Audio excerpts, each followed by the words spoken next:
السلام علیکم ورحمۃ اللہ وبرکاتہ۔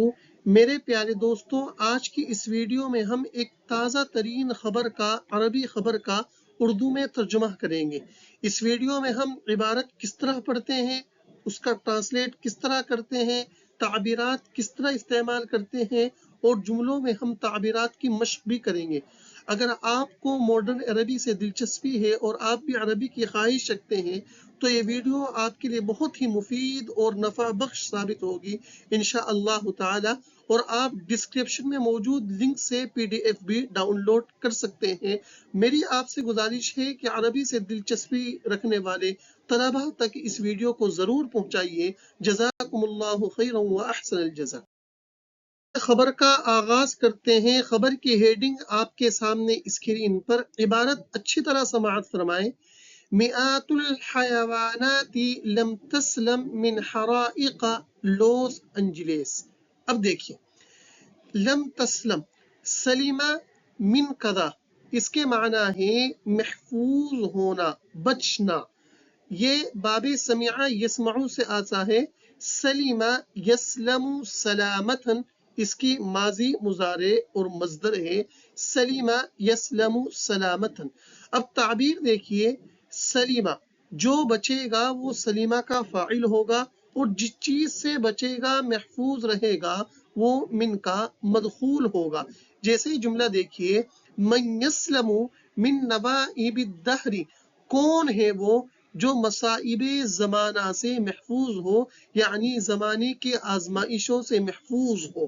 تو دیکھیے، یسلمو کے اندر ہوا ضمیر فاعل ہے جو لوٹے کی من کی طرف، من نوائب الدہر مصائب زمانہ من کا مدخول ہے۔ اسی طرح ایک حدیث مشہور حدیث ہے، المسلم من سلم الناس من لسانہ ویدہ۔ آئیے اب ہیڈنگ کا ترجمہ دیکھتے ہیں۔ مئات الحیوانات، سینکڑوں جانور، لم تسلم، محفوظ نہیں رہے، من حرائق لوس انجلس، لوس اینجلس کی آگ سے۔ حریق جمع حرائق، اس کے معنی ہے آگ۔ محاوری ترجمہ، لوس اینجلس آگ سے سینکڑوں جانور غیر محفوظ۔ اب خبر کے پیراگراف میں چلتے ہیں۔ عندما اجتاحت النيران بلدة التادينا في شمال لوس انجلس۔ اب دیکھیے، اجتاحت النار شيئا، اجتاحت النار شيئا، یہ اجتاح یجتاح اجتیاحا، یہ باب افتعال سے ہے۔ تعبیر نکلے گی اجتاحت النار شيئا، جس کا معنی ہے آگ کا کسی چیز کو تباہ و برباد کر دینا۔ النار اجتاحت کا فاعل ہے اور جس کو برباد کرے گی وہ مفعول بھی ہوگا۔ جیسے آپ یہ جملہ دیکھیے، تجتاح النار المحلات التجاریۃ فی الاسواق الکبیرۃ، آگ بڑی بڑی مارکیٹوں کی تجارتی دکانوں کو تباہ و برباد کر دیتی ہے، جلا دیتی ہے۔ تو اگر آپ کو آگ کے بربادی کے تعلق سے کہنا ہے تو یہ بہت شاندار تعبیر ہے، اجتاحت النار شیئا۔ اب پیراگراف کا ترجمہ دیکھیے، پہلے لفظی ترجمہ کر رہا ہوں۔ عندما، جس وقت، اجتاحت النیران، آگ، نارون کی جمع نیران، آگ، جس وقت آگ نے چپیٹ میں لیا بلدہ التادینا، قصبہ التادینا کو۔ یہ کہاں ہے؟ فی شمال لوس اینجلس، لوس اینجلس کے شمال میں، لوس اینجلس کے شمال میں واقع قصبہ الدانیہ کو آگ نے تباہ و برباد کر دیا جس وقت۔ اب اگلے پیراگراف کی طرف بڑھتے ہیں۔ عبارت اچھی طرح سنیے گا۔ وتقول جانیل غروس لوکالة الصحافة الفرنسية في مركز للفروسية لجأت إليه مع الحيوانات إن الأمر صعب على الحيوانات لأنها لا تدرك ماذا يحدث۔ اس کے اندر ایک تعبیر آئی ہے لجأت، یہ لجأ فلان إلى كذا، اس کے معنی ہے پناہ لینا۔ جو پناہ لے گا وہ لجأ کا فاعل ہوگا، جس چیز کی پناہ لے گا وہ علاقہ مدخول ہوگا. یہ جیسے جملہ دیکھیے، نحن نلجأ الى امہاتنا اذا ينیخ الدہر علینا. مصائب زمانہ سے پریشان ہو کر ہم اپنی ماؤں کی پناہ لیتے ہیں. تو دیکھیے نلجأ کا فاعل ہے نحن، اور الی امہاتنا اپنی والدہ کی پناہ لیتے ہیں. اب لجأ یہ باب فتح یفتح سے ہے، لجأ یلجأ لجوءا، جس کا مصدر ہے پناہ لینا. اسی پیراگراف کے اندر ایک شاندار تعبیر آئی ہے، الامر صعب علی فلان. الامر صعب علی الحیوانات سے میں نے نکالی ہے، جس کے معنی ہے اس کے لیے صورتحال مشکل ہے.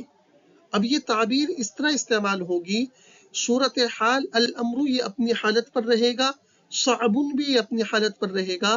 جس کے لیے ہم صورتحال کو مشکل بیان کر رہے ہیں وہ علاقہ مدخول ہوگا. جیسے آپ یہ جملہ دیکھیے، قد حان موعد الامتحان السنوی والامر صعب على الطلاب الكسالى. سالانہ امتحان قریب آ چکا ہے اور لاپرواہ طلبہ کے لیے صورتحال مشکل ہے. تو دیکھیے علاقہ مدخول کون ہے؟ الطلاب الکسالى. گراف کے اندر ایک بہت زیادہ استعمال ہونے والی تعبیر استعمال ہوئی ہے، مجھے امید ہے کہ آپ کو یہ ضرور پسند آئے گی. ماذا يحدث، کیا کچھ چل رہا ہے، یعنی کیا کچھ ہو رہا ہے، کیا کچھ چل رہا ہے. ہم اپنی مادری زبان میں بولتے ہیں کیا کچھ چل رہا ہے، کیا کچھ ہو رہا ہے، تو اس کو عربی میں کہیں گے ماذا يحدث. جیسے جملہ دیکھیے، هل انتم تعلمون ماذا يحدث في بلادنا الہند. کیا تمہیں کچھ علم بھی ہے کہ ہمارے ملک میں کیا کچھ چل رہا ہے، کیا کچھ ہو رہا ہے.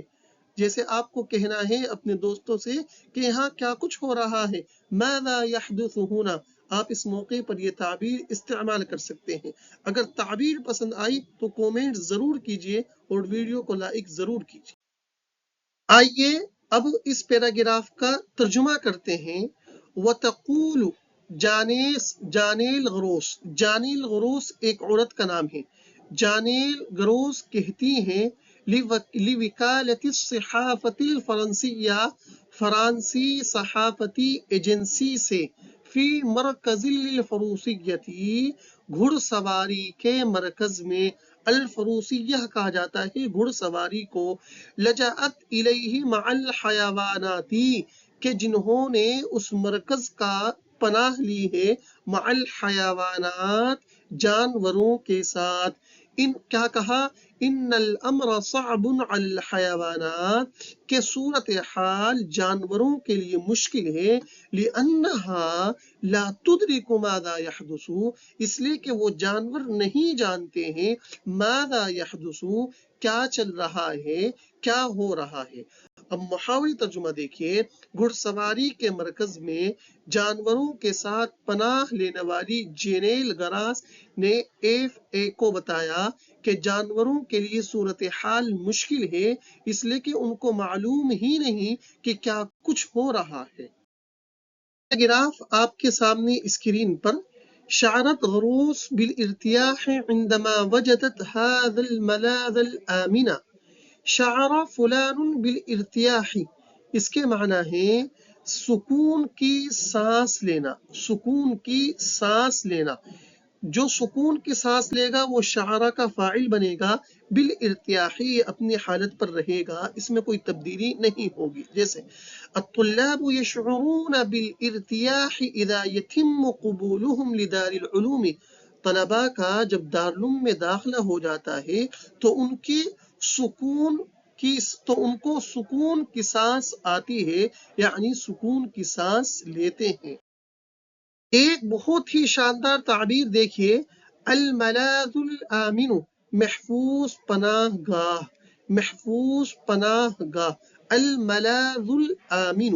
جیسے جملہ دیکھیے، جربت ان باب اللہ هو الملاذ الآمن لكل منکوب. میرا تو یہ تجربہ رہا ہے، بندہ اپنا تجربہ بیان کر رہا ہے۔ میرا تو یہ تجربہ رہا ہے کہ اللہ کا در ہر پریشان حال کے لیے محفوظ پناہ گاہ ہے۔ آپ ضرور بتائیے کومنٹ باکس میں کہ میرے اس تجربے کے بارے میں آپ کا کیا خیال ہے۔ پیراگراف کا لفظی ترجمہ دیکھیے، شعرت غروس بالارتیاحی، محسوس کیا گراس نے راحت کو، عندما جس وقت، وجدت اس نے پایا، هذا الملاذ الآمنہ اس محفوظ پناہ گاہ کو۔ جس وقت گراس کو یہ محفوظ پناہ گاہ ملی تو انہوں نے راحت و اطمینان کی سانس لی۔